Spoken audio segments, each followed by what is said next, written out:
amongst the people that Allah subhanahu wa ta'ala loves. And the only way we can find ourselves in that category is if we know what the categories are.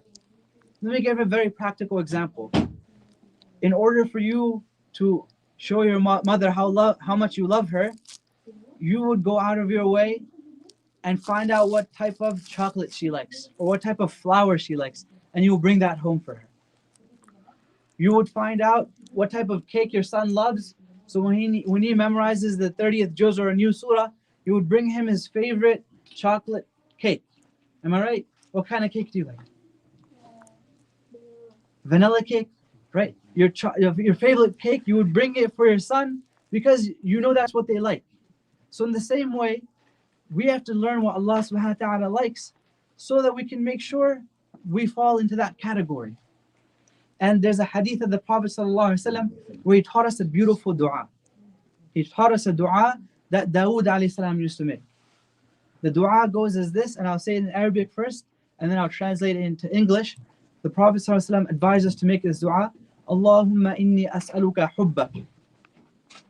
Allahumma inni as'aluka hubbak. Oh Allah, I ask of you. I ask that you give me your love.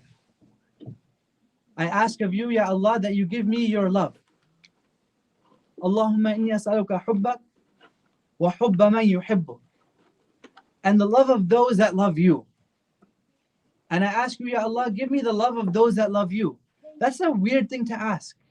Oh Allah, but basically in quotation marks is saying, oh Allah, make the righteous people love me as well. And this is a very profound message that you can only obtain that if you're in the company of the righteous people, right? If you're in the right company, then and only then will those people love you. And the blessing of that is the blessing of having good classmates, the blessing of having Muslim friends who are with you, is that they will love you and they will want Allah subhanahu wa ta'ala to bring you to Jannah with them. A side tangent here, very important for us to know that in Jannah, we will be able to bring our friends and our family members and our classmates into Jannah with us. Let's say Brother Ahmed makes it to Jannah and he sees his friend Yasin is in a lower level of Jannah. So Ahmed will go, Ya Allah, I was in the world with Yasin and I had such a good time at Iqra with him. We used to go to the after school academy together and we would play around together in the break time. But Ya Allah, I don't see him in Jannah. Allah subhanahu wa ta'ala will say, he's in a lower level of Jannah than you.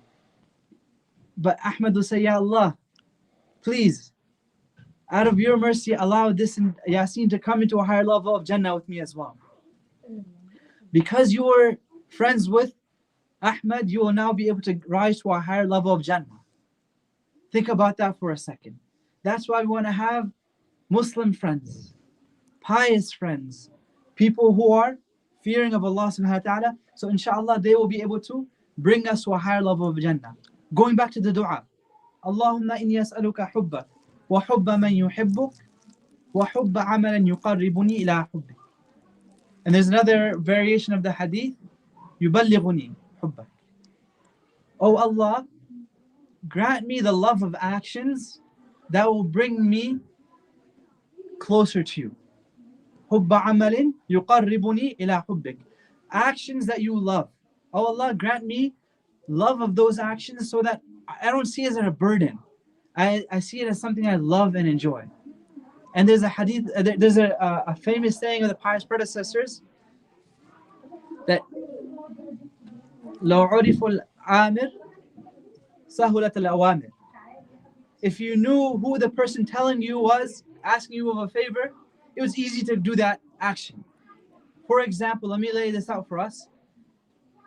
If your friend calls you and says, hey, can you pick me up on Sunday at 2 a.m.? And you're like, man, that's a tough time. You want me to wake up and go to the airport at 2 a.m.? But you see, this was a really close friend of yours. And he was through you thick and thin. When you were broke, he helped you out. You were like, no worries, man, I'll be there at the airport for you. But if it was that one guy that you didn't like, obviously I'm busy. I have another commitment in the morning. I can't make it. if the person that was asking you a favor, you had a good relationship with them, then it's easy to do that. In the same way, if we knew who's commanding us, who's asking of us, it would be easy for us to fulfill that obligation. And who's asking of us? Allah subhanahu wa ta'ala. Allah is not, He's commanding us to fulfill these rights. If we knew that the relationship we're supposed to have with Allah subhanahu wa ta'ala, it would be easy for us to fulfill those rights. It would be very easy for us to pray 5 times a day if we understood that relationship. If we understood that relationship. So now, going into the first category. This was just a preamble. I won't spend too much time. The first category that Allah subhanahu wa ta'ala loves. Are you guys ready for it? Are you guys ready? The first category is the category that Allah subhanahu wa ta'ala repeats over and over again in the Quran. It's a category of muttaqeen, the people of taqwa. Allah subhanahu wa ta'ala says, Inna Allah yuhibbul muttaqeen. Taqwa is a hard word to translate, and we'll come to that. But we're going to translate it in the beginning as piety.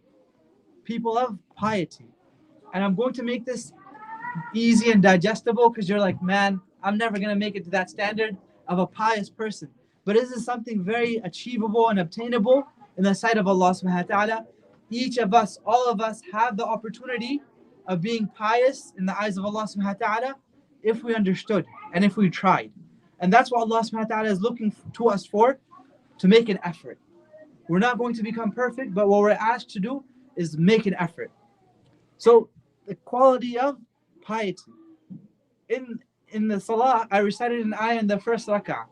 This is the ayah that the first command in the entire Quran. If you recite Surah Al-Fatiha, there's no direct command from Allah subhanahu wa ta'ala. If you recite Surah Al-Baqarah, there's no direct command until you get to this ayah. Ya ayyuhan nasu u'budu rabbakum alladhi khalaqakum, to the end of it, right? O mankind, worship Allah subhanahu wa ta'ala and be obedient to Him, the creator of the skies and the one who sends down rain. All of this so you can obtain piety. So you can obtain piety. And as I had mentioned, there's a long discussion of what piety means. And one way a lot of people translate it as fear of Allah subhanahu wa ta'ala. Now, the way we see fear in our day-to-day interaction with our peers is very different than taqwa. When you fear someone, what do? If you fear a lion, what do? You got a lion in front of you, what are you going to do? Run away. You're going to run away, right? Fear in our scenarios makes us scared and wants us to create distance. But this taqwa is not that. Taqwa is not that. Taqwa is wanting to come closer to Allah subhanahu wa ta'ala because you value that relationship. You value that relationship so much that you're afraid of letting Allah down. Everyone got that? Taqwa is not fear, but it's being afraid of letting Allah subhanahu wa ta'ala down. In the sense that you are not able to fulfill the obligation and Allah subhanahu wa ta'ala will not be happy with you. That's what taqwa is. As kids, when we interact with our parents, you're afraid that your parents won't be happy, right? The room is a mess and your parents are arriving in 10 minutes. What do? What do? You start cleaning up. You start cleaning up your act. Why? Because you want to make your parents happy. You're conscious of their presence, of them about to come, and you want them to be impressed. And in one narration that we all know and we're all familiar with is Umar radiallahu anh tries to describe taqwa as saying that you hold your garments in when you're walking down a path. And if you guys walk through the woods, raise your hand if you walk through the woods. If you haven't, you should do it. It's really fun. But make sure you go with a parent. Make sure you go with an adult or an older sibling. Go through the forest, guys. It's part of existence as human beings. You should be out in nature. We see buildings enough, go out and explore a little bit. Wear a jacket because it's getting chilly. But when you're walking through the forest, when you pull your clothes in, so you make sure that the thorn doesn't prick you. That's taqwa. Why? Because you know there's some danger and you pull yourself in to make sure that you don't get pricked by it. Now I'm going to end this discussion of taqwa with a story. And this is a story that we can all remember, and it's very, very practical. Very, very practical. Are you guys ready for the story? It's a very simple story. It happens in our day and age. There's a father. He goes with his son to the masjid, and after salah, they go to the imam's office. Father and son, where do they go? To the masjid. And they go to the imam's office afterwards because the father had something to ask the imam. Now, the father and the imam have the discussion afterwards, and at the end of it, the imam, seeing the young child, there's a little bit of a glass jar of candy on their desk. Everyone's seen the glass jar of candy at the dentist's office or at the doctor's office? Same thing, the imam had a jar of candy to make the kids happy. So he took a piece of candy and he gave it to the young child. Now, I want everyone to pay attention to what happens next. This is the takeaway here. The child takes the piece of candy and he looks up at his father, and his father nods his head yes, and the child opens the wrapper and eats the candy. The imam starts crying, bawling in tears. The imam is crying. He just saw what happened. All that happened, the imam gave the child a candy. The child looked up at the father. The father nodded his head yes, and the child ate the candy. And the child stopped chewing. He's like, Dad, did I do something wrong? So the dad asked the imam, what's wrong? What happened? The imam is just bawling in tears. He says, if only we had this relationship with Allah subhanahu wa ta'ala. The relationship that the father had with the son, if only we had that relationship with Allah subhanahu wa ta'ala. And every action that we're about to do, no matter how sweet this candy is, if it's your favorite Toblerone, if it's your favorite Ferrero Rocher, before you indulge in any act of dunya, you ask Allah subhanahu wa ta'ala, is this right for me? Is this what you would want from me, Allah subhanahu wa ta'ala? Obviously, there's not going to be an angel that comes down and says, go ahead, Musa, you can do it. That's not going to happen. But when we ask ourselves this question, we are asking, is this in line with what Allah subhanahu wa ta'ala loves? Is this in line with what the Prophet ﷺ taught us in the Quran and in the Sunnah? If it is, then I can go ahead and indulge and enjoy it. If it is not, then I have to stay away. I have to restrict myself. This child knows that his intellect is limited. He has maybe 10 years of experience in life. His dad is 30 years old, 40 years old, more experience in life. He can help him out in making the right decisions. We are human beings. No matter how old we are, we have limited capacities. We can only reach certain conclusions. That's why we need the Quran and the Sunnah to tell us what is right and wrong in this dunya. Before we indulge in anything, remember the story of the young child. He looked up at his dad, knowing that his dad would know the right answer. Ask ourselves, that's what taqwa is. That's what taqwa is. In any situation, you ask, is Allah subhanahu wa ta'ala going to be pleased with what I say, with what I do?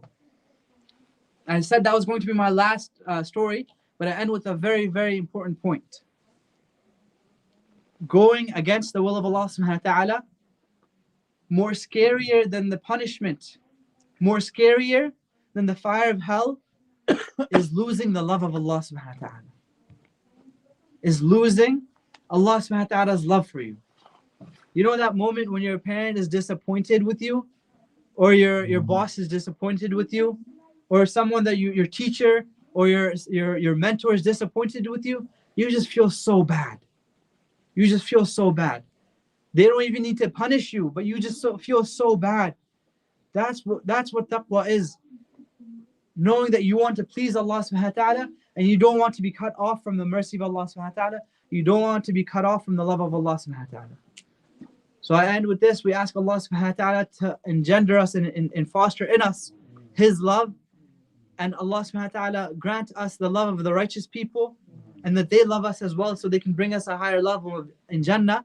And we ask Allah subhanahu wa ta'ala to allow us to love doing ibadah, to love doing good deeds, to love helping out other people and love helping our family members, because it's part of coming closer to Allah subhanahu wa ta'ala. Allahumma inna nas'aluka hubbak wa hubba man yuhibbuk wa hubba amalin yuqarribuna ila hubbik. اللهم إنا نسألك الجنة وما قرب إليها من قول أو فعل أو عمل. اللهم إنا نعوذ بك من النار وما قرب إليها من قول أو فعل أو عمل. اللهم حبب إلينا الإيمان وزينه في قلوبنا وكره إلينا الكفر والفسوق والعصيان. اللهم اجعلنا من الراشدين. سبحان ربك رب العزة عما يصفون وسلام على المرسلين والحمد لله رب العالمين. Jazakallah khair, and thank you all for joining. And to those that are watching online, please join us in person, as that is more virtuous. You get pray in the congregation. And remember, this is going to be every Wednesday, where we cover a topic and a category of people that Allah subhanahu wa ta'ala loves. Jazakallah khair, ahsanallahu alaykum, and I'll see you next week inshallah. Assalamu alaikum wa rahmatullahi wa barakatuh.